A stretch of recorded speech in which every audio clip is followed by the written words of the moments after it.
King Nebuchadnezzar, to those of every people, nation, and language who live in all the earth, may your prosperity increase. I am pleased to tell you about the miracles and wonders the Most High God has done for me. How great are his miracles, and how mighty his wonders. His kingdom is an eternal kingdom, and his dominion is from generation to generation.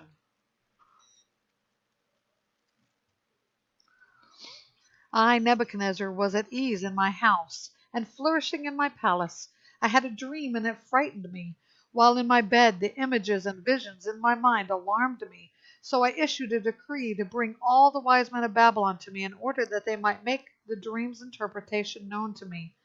When the diviner priests, mediums, Chaldean, and astrologers came in, I told them the dream, but they could not make its interpretation known to me.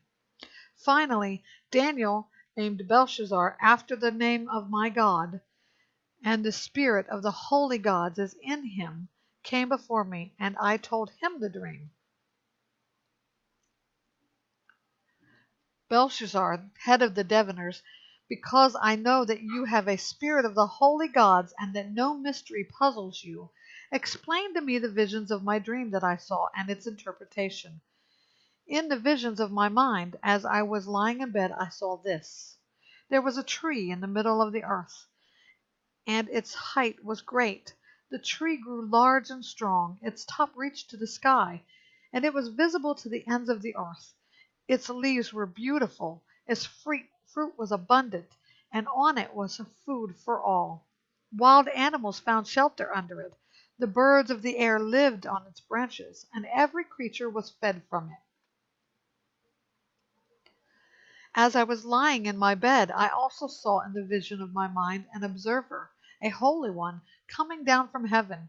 He called out loudly, "Cut down the tree and chop off its branches. Strip off its leaves and scatter its fruit. Let the animals flee from under it and the birds from its branches. But leave the stump with its roots in the ground, and with a band of iron and bronze around it, in the tender grass of the field.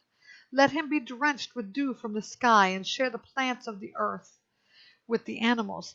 Let his mind be changed from that of a man, and let him be given the mind of an animal for 7 periods of time."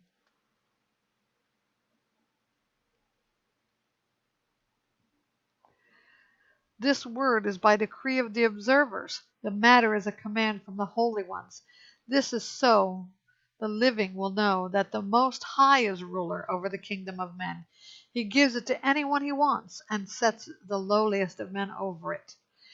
This is the dream that I, King Nebuchadnezzar, had. Now, Belshazzar, tell me the interpretation, because none of the wise men of my kingdom can make the interpretation known to me. But you can, because you have the spirit of the holy gods.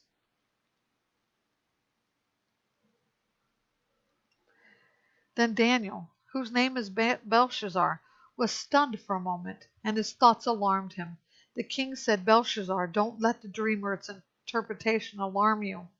Belshazzar answered, "My lord, may the dream apply to those who hate you, and its interpretation to your enemies.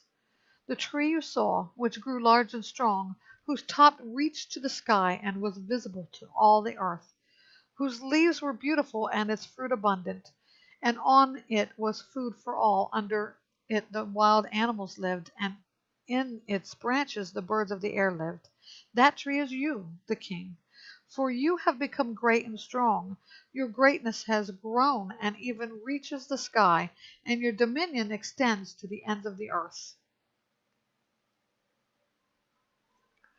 The king saw an observer, a holy one, coming down from heaven and saying, "Cut down the tree and destroy it, but leave the stump with its roots in the ground, and with a band of iron and bronze around it, in the tender grass of the field. Let him be drenched with dew from the sky, and share food with the wild animals for 7 periods of time. This is the interpretation, your majesty, and this is the sentence of the Most High that has been passed against my lord the king.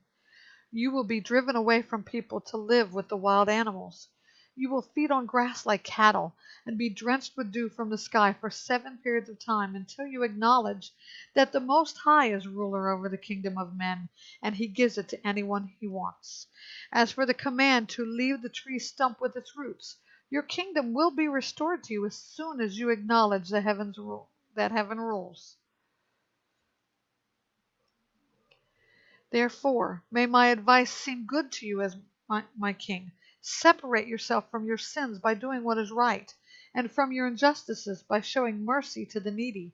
Perhaps there will be an extension of your prosperity. All this happened to King Nebuchadnezzar.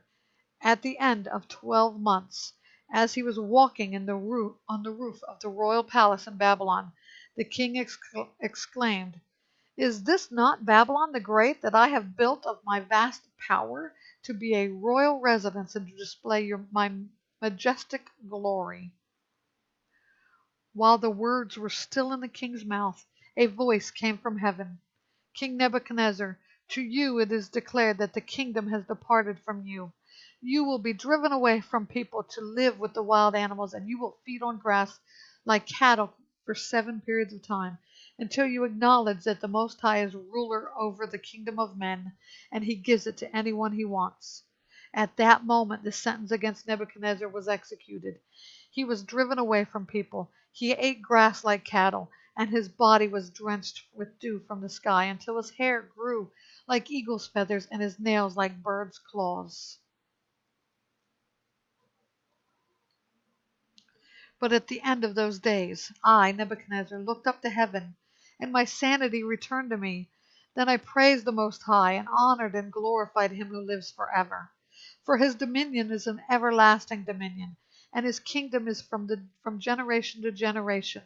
All the inhabitants of the earth are counted as nothing, and he does what he wants with the army of heaven and the inhabitants of the earth.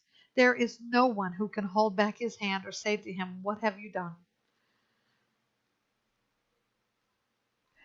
At that time my sanity returned to me, and my majesty and splendor returned to me for the glory of my kingdom. My advisers and my nobles sought me out. I was reestablished over my kingdom, and even more greatness came to me. Now I, Nebuchadnezzar, praise, exalt, and glorify the King of heaven, because all his works are true, and his ways are just. He is able to humble those who walk in pride.